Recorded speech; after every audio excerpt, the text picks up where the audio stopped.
Salve a tutti, oggi noi di Veneto Economy siamo qui in uno degli stabilimenti di Dalben per l'assemblea generale del gruppo Giovane Confindustria Veneto Est.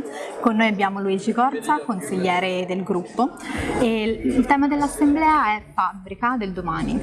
Come è vista la fabbrica oggi dei giovani e come possiamo introdurli a questa fabbrica del domani? Dai giovani imprenditori o dai giovani in generale? Dei giovani imprenditori.